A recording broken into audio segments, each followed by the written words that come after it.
విజయనగరం జిల్లా 7 నియోజకవర్గాలకి సంబంధించి మాకు ఎలక్షన్కి సంబంధించి నియోజకవర్గాల ఇన్ఛార్జీలుగా వేయడం జరిగింది. ఇక్కడికి పత్రికా సమావేశం ముఖ్య ఉద్దేశం ఏంటంటే రేపు 15వ తేదీన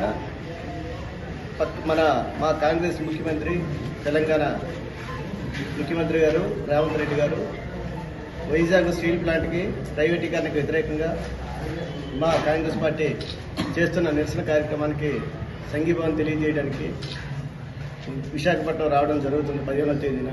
ఆ రోజు భారీ 1,00,000 మందితో విశాఖపట్నంలో భారీ జన సమీకరణతో మేము ఒక బహిరంగ సభ చేయడం జరుగుతుంది.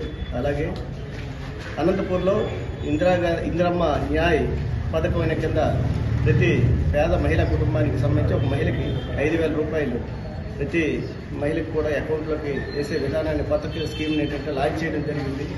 ఈ రోజు నుంచి ఈవినింగ్ 4 గంటలకి రాష్ట్రం మొత్తం మీద అన్ని దగ్గరలో కూడా దీన్ని లాంచ్ చేస్తూ ప్రతి మహిళకి సంబంధించి ఆ నియోజకవర్గంలో ఉన్నటువంటి ఒక కోఆర్డినేటర్ మీరు వాలంటీర్ని పెట్టుకుని వాలంటీర్ నుంచి ఏంటంటే 100 మంది వాలంటీర్లు పెట్టి దాని ద్వారా ప్రతి వాలంటీర్ 100 మందిని జాయిన్ చేసి ఒక కొత్త కార్యక్రమాన్ని అది డైరెక్ట్గా అంటే ఒక చట్టం చేసే విధానంగా ఎన్నో పథకాలు ముందు కాంగ్రెస్ పార్టీ ఈ దేశంలోని ఈ రాష్ట్రంలో కూడా గత రాజశేఖర రెడ్డి టైంలో కూడా ఎన్నో పథకాలు సంక్షేమ పథకాలు అతని టైంలోనే జరిగినాయి. ఇప్పుడు కొత్త పథకాలు ఏంటంటే షర్మిలారెడ్డి రూపంలో మళ్ళీ రాజశేఖర రెడ్డి వారసురాలుగా ఈ కాంగ్రెస్ పార్టీని ముందుకు తీసుకెళ్ళడానికి మేడం షర్మిలారెడ్డి గారు రాష్ట్రం మొత్తం మీద ఈరోజు రాత్రి పగలు అనకుండా ప్రత్యేకంగా ప్రజలు పడుతున్న ఇబ్బందుల్ని ఇటు వైసీపీ కానీ అటు టీడీపీ కానీ అటు బీజేపీతో గుర్తుపెట్టుకుని ఈ రాష్ట్రానికి ముడిపడి ఉన్న ఎన్నో అంశాలు ప్రత్యేక హోదా కానీ ప్రత్యేక ప్యాకేజ్ కానీ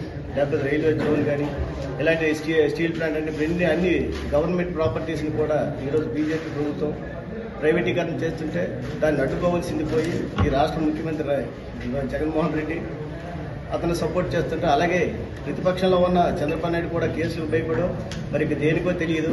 ఇప్పుడు పవన్ కళ్యాణ్తో కూడి ఈరోజు బీజేపీతో పొత్తుపెట్టి కూడా ఈరోజు రేపు వాళ్ళు దాన్ని ముందుకు తీసుకెళ్లే ప్రయత్నం చేస్తారు. అంటే దానికి బట్టి మనకు అర్థమవుతుంది ఏంటంటే ఈ దేశం మొత్తం మీద ఒక రకమైన ప్రత్యేకంగా కాంగ్రెస్ పార్టీని నాశనం చేసేదానికి పూనుకొని దుష్టశక్తులన్నీ కూడా ఏకమయ్యి ఈరోజు కాంగ్రెస్ పార్టీని నానా ఇబ్బందులు గురి చేసిపోయారు. కాంగ్రెస్ పార్టీ ఈ దేశంలో ఇబ్బంది పడ్డదంటే ఈ దేశ సామాన్య ప్రజలకు ఇబ్బంది పడినట్టే లెక్క.